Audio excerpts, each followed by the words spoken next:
Je m'adresse à toi, homme, mon frère. Est-ce que tu as envie d'amener ta compagne, ta partenaire, à des plaisirs insoupçonnés, bien au-delà de l'orgasme que tu connais et qu'elle connaît? Est-ce que tu as envie de lui faire découvrir d'autres espaces, des espaces qu'elle connaît, ou plus exactement dont elle a l'intuition, mais qu'elle n'a peut-être jamais vécu dans sa vie? Eh bien, j'ai une bonne nouvelle pour toi. Il y a des techniques, des moyens habiles, des manières de faire, des manières de se comporter, des attitudes intérieures qui permettent à la femme d'entrer dans d'autres espaces, des espaces extatiques. Et ce sont ces espaces que connaît le Tantra et que propose le Tantra. Dans cette vidéo, nous allons voir 5 écueils principaux que les hommes font dans leur rapport sexuel avec les femmes. Ces écueils sont principalement des hommes vis-à-vis des femmes, mais vous pouvez transposer ça dans les couples hétérosexuels et aussi pour certaines femmes vis-à-vis des hommes, pour les femmes très masculines, car finalement ce sont des écueils du masculin avant d'être des écueils des hommes. Et vous allez voir effectivement comment le masculin peut se tromper dans le rapport au féminin. Et à chacun de ces écueils, eh bien, je vous propose une solution, une pépite, une ressource incroyable qui va vous permettre vraiment de transformer cet écueil et que cet écueil soit à la base d'une connexion sensuelle et sexuelle prodigieuse pour vous faire entrer dans des espaces extatiques, des espaces d'amour, des espaces de conscience pour que vous dansiez ensemble dans votre énergie sexuelle. Alors le premier écueil que la plupart des hommes font, c'est vraiment l'écueil le plus connu des femmes, c'est de dire l'homme est trop rapide. Et quand je dis il est rapide dans tous les actes, dans tous les gestes, dans sa manière d'être. Pas uniquement dans la partie coït de la sexualité, mais dans tous les domaines. Comme s'il y avait quelque chose, il fallait aller rapidement au résultat. Alors, la rapidité est liée à deux effets. Un côté qui est le côté du masculin. Le masculin a plutôt tendance à faire les choses rapidement. C'est dans sa nature, si j'ose dire, d'être masculin. Mais le deuxième, c'est le stress. Car en fait, dans la sexualité ordinaire, on ne parle pas assez des difficultés qu'ont les hommes. On parle beaucoup des difficultés des femmes et des peurs qu'elles peuvent avoir vis-à-vis des hommes. Et bien entendu, il y a tout cela. Mais il y a aussi la peur de l'homme, la peur de ne pas réussir, de ne pas être à la hauteur, de ne pas satisfaire sa partenaire, la peur souvent de venir trop vite ou la peur de ne pas avoir d'érection. Toutes ces peurs font partie du masculin. Toutes ces peurs font partie de l'homme normal, si j'ose dire. Et je dirais l'homme normal et qui a le cœur ouvert, mais simplement il a peur. Il a peur de ne pas être à la hauteur. Et donc, quand on a peur, cela crée un stress. Et automatiquement, ce stress se répercute dans une sorte de rapidité, de compulsivité, de ne pas prendre en compte l'autre. Comme si on voulait aller vite à l'endroit pour rassurer l'autre, mais en fait pour se rassurer. Et donc, dans ces cas-là, la réponse, c'est que dès que tu sens du stress, deux choses à faire. Un, respirer. Tu inspires par le nez et tu expires par le nez ou la bouche.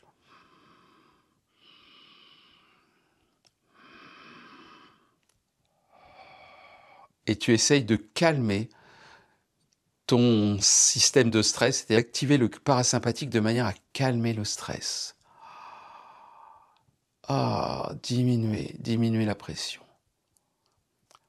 Et la deuxième chose, c'est qu'en ralentissant, tu vas non seulement être plus lent, bien sûr, mais surtout tu vas créer la connexion. Et le féminin, la femme d'une manière générale, mais l'homme aussi, dans son côté féminin, il a besoin de connexion. Le féminin a besoin de connexion, il a besoin de se sentir connecté, de se sentir aimé, de se sentir emmené, de se sentir enveloppé, contenu. Ça, le féminin en a besoin. Et quand on va rapidement, avec du stress, le féminin ne l'a pas. Donc en fait, cela crée, chez la femme, ça crée une sorte de sentiment d'insécurité Et ce sentiment d'insécurité va se retrouver par la suite et elle ne pourra pas s'abandonner, car pour s'abandonner, il faut être en sécurité. Donc, premier temps, le stress, on le transforme en lenteur, comme une sorte de réflexe. Pling, pling. Voilà. Première chose, lenteur, respiration et connexion par la lenteur. Et la lenteur, ça peut être très très peu de gestes. C'est pas même lent comme ça. Ça peut être rapide. Ça, c'est rapide. Non, la lenteur, c'est être juste là, présent. Voilà, c'est ça. Savoir se connecter à l'autre. Dans la présence totale. En respirant. Déjà, si tu fais ça, c'est énorme. Beaucoup de choses changent derrière. Le deuxième écueil, qui ressemble pas mal au premier, mais qui est quand même assez différent, c'est d'avoir des attentes, d'avoir des objectifs. Vouloir obtenir quelque chose, soit vouloir nous-mêmes recevoir quelque chose, soit vouloir à tout prix donner quelque chose à sa partenaire. Et en général, c'est l'orgasme qui est l'enjeu. Alors pour l'homme, ça va être d'abord avoir un orgasme, mais surtout, pour beaucoup d'hommes qui sont peu sûrs d'eux-mêmes, ça peut être simplement avoir une érection vigoureuse. Il faut à tout prix que j'ai une érection vigoureuse. Et si on a ce sentiment-là, si on a cette pensée-là, eh bien très généralement, eh bien à côté de ça, on est en train de revenir au stress du premier. Donc, ne pas avoir d'attente, ne pas avoir d'objectif. Sortir de toute une logique d'objectif.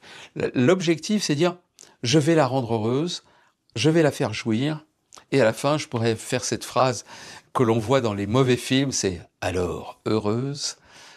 où l'homme pose la question en étant persuadé qu'il a fait tout ce qu'il pouvait faire et que la femme, elle a aimé. C'est pas du tout ça une sexualité tantrique. C'est pas une sexualité qui va dans un sens. Là, je parle du point de vue de l'homme, mais bien sûr que tout est en termes d'interaction. Mais là, je parle vraiment du point de vue de l'homme et je parle à l'homme de comment il va pouvoir se comporter, quelle est l'attitude à avoir à ce moment-là. Donc, ne pas avoir d'attente, ne pas avoir d'objectif. Si vous êtes là, sans attente et sans objectif, qu'est-ce qui va se passer? Eh bien, vous êtes prêt à tout, puisque vous n'attendez rien. Quoi qu'il se passe, c'est bien. Donc, on va pouvoir se toucher légèrement, se caresser. Et être sans attente, c'est dire, peut-être qu'on passera la soirée à se caresser du bout des doigts. Mais si on se dit qu'on est prêt à tout, peut-être qu'il va y avoir un élan qui va venir de l'un ou de l'autre, on ne sait pas, peut-être des deux, c'est un peu magique à ce moment-là, pour vouloir autre chose, pour vouloir un autre type de geste, une autre manière de se connecter, d'être ensemble. À ce moment-là, on ne fait pas l'amour au sens d'un rapport sexuel, en fait, on danse ensemble. Et c'est peut-être pour moi ça le vrai terme de faire l'amour. C'est être dans ce bain d'amour, dans ce bain de connexion l'un avec l'autre, où il n'y a plus rien à vouloir faire, car en fait, cela se fait. Mais pour que cela se fasse, il ne faut pas avoir d'objectif ou d'attente. Et c'est incroyable comme les femmes sont sensibles aux attentes. Si elles sentent que l'homme veut obtenir quelque chose d'elles, c'est terrible. Pour plein de raisons différentes. Un, parce qu'elles se sentent peut-être intrusées. Il veut un truc, mais c'est pas ce que je veux, moi, là, maintenant. Et la deuxième chose, c'est qu'elles sentent que, en fait, l'homme n'est pas tout à fait sûr de lui. Et en fait, elles vont être obligées de faire quelque chose pour satisfaire l'homme. Pour satisfaire son ego, comme elles disent. Pour satisfaire le fait qu'il soit quand même lui-même satisfait. Vous voyez le genre? En fait, on se fait des nœuds l'un et l'autre.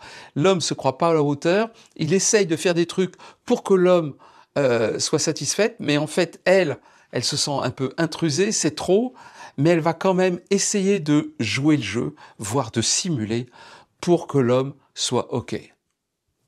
Ça, c'est terrible. C'est ce qu'on appelle un cercle vicieux. Le tantra propose un cercle vertueux. Je suis sans attente, tu es sans attente, et ensemble, on regarde comment cela se danse, comment nos corps vont jouer, vont danser, vont s'aimer, sans que, véritablement, il y en ait un qui décide à un moment donné ou à un autre. Voilà un peu le changement, et c'est un changement considérable dans la posture intérieure de l'homme, car c'est souvent le masculin en premier qui a des objectifs. Le troisième écueil, je dirais, est un peu plus polémique. Et ça va peut-être te faire plaisir à toi, homme, qui regarde cette vidéo, peut-être un peu moins à toi, femme, qui la regarde. C'est de croire, pour un homme, de croire que la femme sait dire ce qu'elle veut.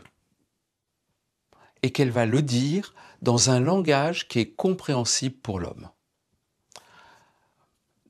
Depuis des années que j'accompagne des couples, des individus dans leur chemin tantrique, et pour les couples dans leur chemin sexuel en particulier, ce dont je me suis rendu compte, c'est que les femmes savent très mal dire ce qui est bon pour elles. Souvent, quand elles disent ce qui est bon pour elles, elles le disent d'une manière qui ne va pas être compréhensible par l'homme.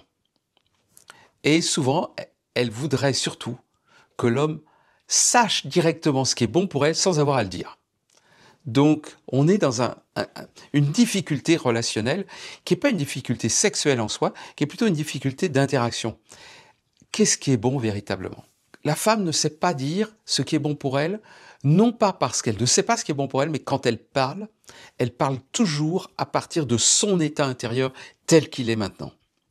Donc, par exemple, une femme va vous dire « Moi, ce que j'aime, c'est de la douceur et de la lenteur. » Vous allez entendre, je vais être doux et lent tout le temps, puisqu'elle a dit que c'est ça qu'elle aimait.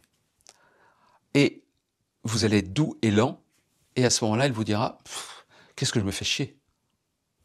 Elle dit, mais tu m'as demandé d'être doux et lent, je fais ce que tu veux. Et c'est pas ce qu'elle voulait.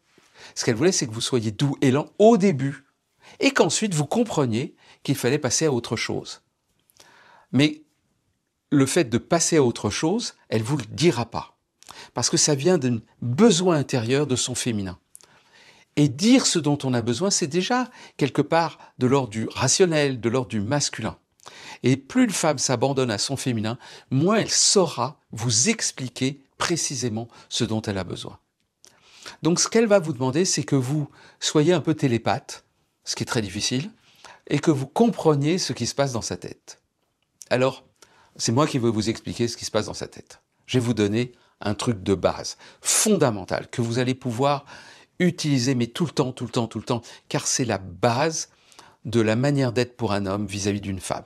Il m'a fallu des années, je suis en train de vous donner le secret ultime. C'est simple. Numéro 1, il faut que la femme, le féminin d'une manière générale, c'est vrai, si c'est un homme qui est dans son féminin, c'est pareil. Il faut que le féminin soit en sécurité. Numéro 1.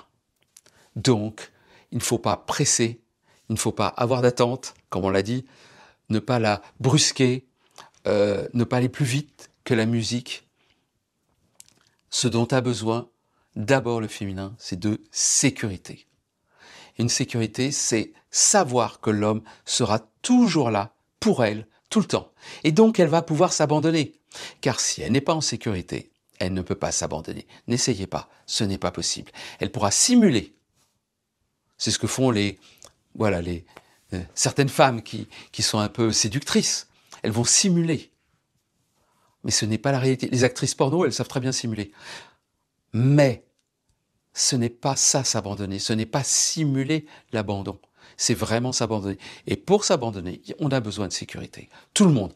Vous, tout le monde. Vous, moi aussi. Tout le monde a besoin de sécurité pour s'abandonner.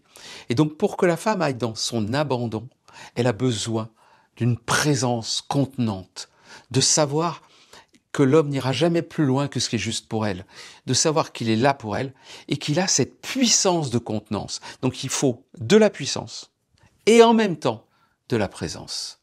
Donc la femme ne vous dira certainement pas tout à fait ce dont elle a besoin, mais elle a besoin d'abord de ça, sécurité. Et la deuxième chose, c'est qu'ensuite, elle a besoin que vous fassiez des propositions. Un mouvement dans un sens, un mouvement dans l'autre, une proposition. Et que vous checkiez, que vous vérifiez à tout moment que c'est OK pour elle. Et que ces propositions sont progressives. Si vous faites des propositions et que vous ne checkez pas, ou si vous lui demandez « Chérie, est-ce que tu veux ça ?» Est-ce que tu veux ça? Est-ce que tu veux ça? Il n'y a pas de proposition là. Il y a des demandes de « est-ce que tu veux ?» Là, ça va l'embêter. Elle veut quelque chose de plus puissant. Mais pas puissant dans le geste, puissant dans l'être. Ça peut être très fin, très subtil, mais elle a besoin de votre présence puissante qui fait des propositions. Et qui vérifie. Et qui vérifie. Et vérifier, ça peut être juste de voir ce qui se passe, hein, de voir vraiment la personne, mais surtout de poser des questions. Et ça, est-ce que c'est OK pour toi? Comment c'est pour toi? Et ça, au début de l'interaction, qu'elle sache que vous êtes avec elle. Si vous êtes complètement avec elle, si elle vous sent, à ce moment-là, elle pourra s'abandonner et après, elle va vous envoyer, par son corps, par son être, des signaux d'abandon qui vont vous guider dans ce qui sera juste pour elle et qui vont vous-même vous donner énormément de plaisir. Donc, n'attendez pas qu'elle vous explique précisément. Elle ne peut pas vraiment le faire. Posez-lui des questions, bien sûr, mais faites attention, elle vous donnera des réponses qui dépendent de l'état dans lequel elle est. Sauf si c'est une femme avancée, qui a fait déjà pas mal de tantra, qui a déjà une bonne connaissance de son corps et qui connaît un peu tout ça. Mais sinon, elle va vous demander autre chose.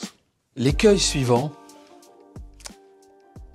c'est un écueil malheureusement difficile. Quand on stresse, c'est vouloir jouer au mec confiant. C'est normal, on est tous passés par là. Toi, moi, tout le monde. Bien sûr, on veut assurer. On veut paraître le mec super. On veut être the one. Donc, qu'est-ce qu'on fait? On se la joue un peu. On essaye de jouer le bad boy qu'on n'est pas. On essaye d'être plus masculin qu'en fait on l'est réellement. Et ce jeu-là n'est pas perçu comme quelque chose d'agréable. Les hommes qui s'en prennent plein la gueule dans les stages de tantra, il y en a quelques-uns, pas beaucoup, mais il y en a quelques-uns qui s'en prennent plein la gueule. C'est toujours la même chose. C'est des mecs qui n'ont pas l'humilité de dire « en fait, je suis un peu dépourvu, je sais pas, ok, je suis prêt à tout, mais finalement, je suis juste là. J'ai un peu de stress, j'ai un peu peur, et pourtant je suis avec toi complètement. » Et le « et pourtant je suis avec toi complètement », c'est ça qui fait toute la différence. Je suis à la fois dans ma vulnérabilité et dans ma puissance. Je suis avec toi, avec comme j'arrive. Et elle sent que là, la femme sent que vous êtes authentique à cet endroit-là. Vous êtes, comme elle dit, dans le cœur. C'est une expression très féminine de dire « je sens que l'homme est dans son cœur ». Et quand il est dans son cœur, ça veut dire en fait, il est dans son authenticité. Il ne se la joue pas. Il ne va pas dire quelque chose qu'il n'est pas. Et donc, elle va le recevoir. Elle va trouver ça attendrissant. Et ensemble, vous allez pouvoir avancer. Vous n'avez pas besoin d'assurer comme une bête. Arrêtez de croire ça. Elle a juste besoin que vous soyez présent, connecté, mais authentique. On n'a plus besoin les femmes n'ont pas besoin des James Bond. Elles ont besoin d'un homme qui est là, présent, et qui est vrai, tout simplement vrai, dans ce qu'il est. Bien sûr elle a besoin d'avoir un peu de puissance, mais vous l'avez, cette puissance. Osez cette puissance. Et en même temps, osez votre vulnérabilité. Ne considérez pas que puissance et vulnérabilité, ça s'oppose, ça va ensemble. C'est les deux facettes d'une même pièce, et cette pièce, c'est elle qui va créer cette connexion très très forte avec votre partenaire. Et si vous avez l'impression de ne pas savoir faire, si vous avez l'impression que vous-même vous avez trop de stress dans le rapport à la femme, venez faire du tantra.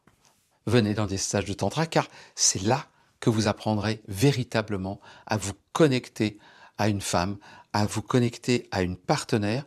Il n'y a pas dans les stages de passage à l'acte sexuel, mais il y a de la sensualité. Et en fait, tout ce jeu d'interaction est déjà présent dans la sensualité.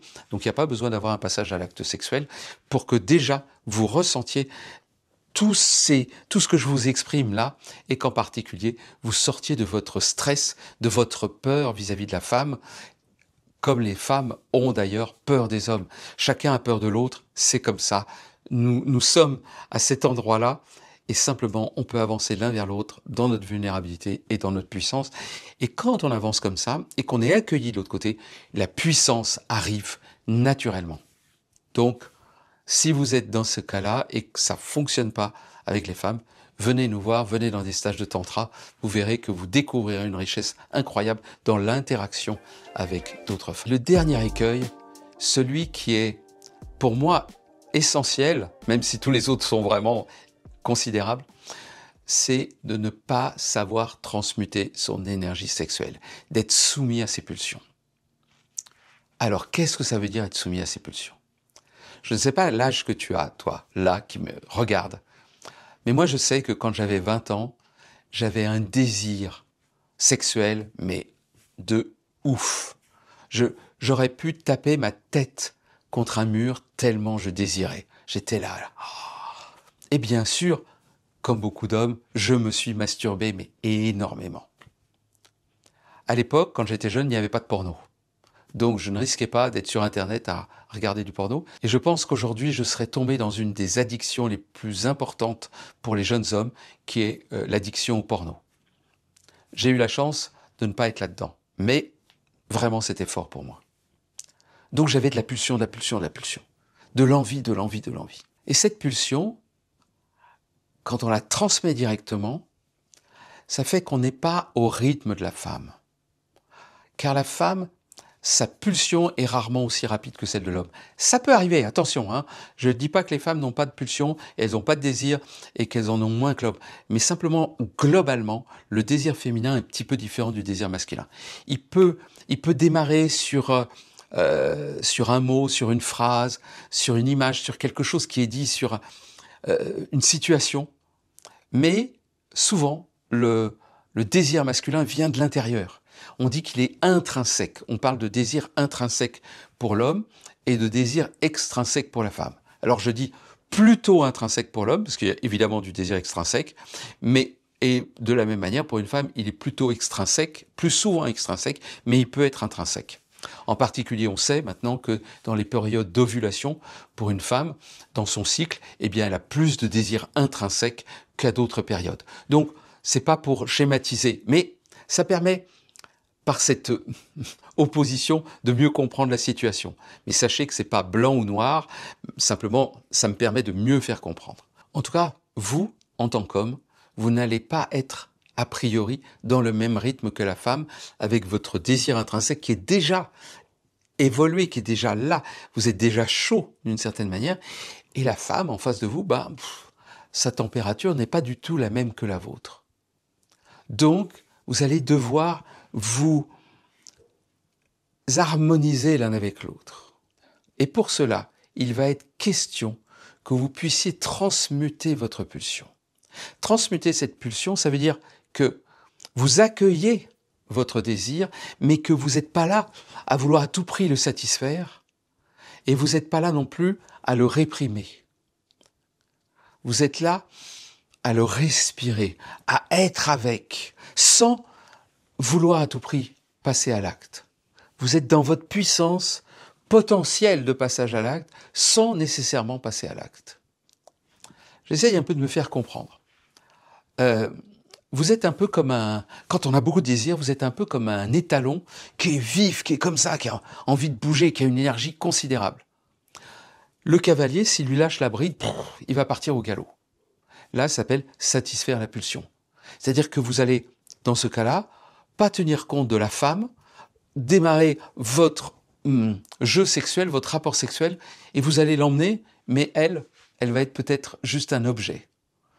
Elle va se sentir peut-être comme une étoile de mer, juste un objet qui flotte, et puisqu'il veut ça, je le laisse, je donne mon corps, comme je l'aime, je donne mon corps, il fait sa petite histoire, et puis à la fin, voilà, moi je vais revenir. Et ça, si vous vivez ça avec une femme, je peux vous dire, ça ne va pas durer longtemps, parce que très vite, elle en aura marre de faire l'amour avec vous. Car, tout simplement, vous n'êtes pas au même rythme. Vous avez mis trop d'énergie, trop tôt, trop vite. Vous avez lâché les rênes. Qu'est-ce que fait un bon cavalier? Il tient les rênes. Il tient son étalon. Il tient son cheval, sa monture. Et grâce à ça, il va pouvoir la faire sauter des obstacles. Il va pouvoir l'emmener très loin, mais au rythme qui est choisi. Et la manière de tenir les rênes de votre propre pulsion passe par la respiration et donc la diffusion de cette énergie dans le corps. En gros, vous êtes dans le désir, mais vous ne passez pas nécessairement à l'acte. Vous êtes avec l'autre, vous transmettez votre désir, votre pulsion, enfin votre puissance plus exactement, pas votre pulsion, mais votre puissance, vous la transmettez, et en même temps vous touchez la femme de manière douce et présente.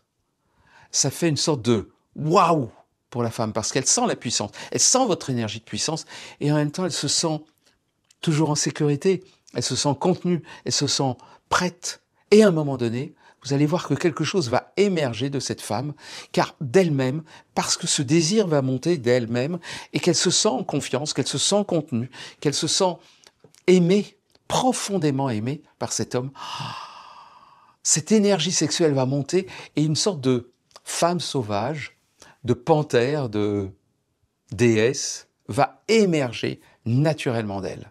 Ça ne se crée pas, ça vient d'elle-même, ça vient d'elle-même, ça vient de sa propre énergie féminine, parce qu'elle s'est abandonnée, parce qu'elle a eu confiance en vous, elle peut aller lâcher les chevaux à l'intérieur d'elle-même, et donc aller rencontrer sa lionne intérieure.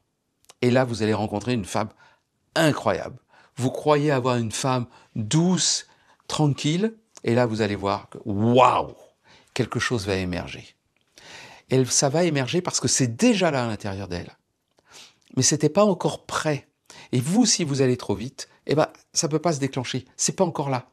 Donc, il n'y a rien qui se passe.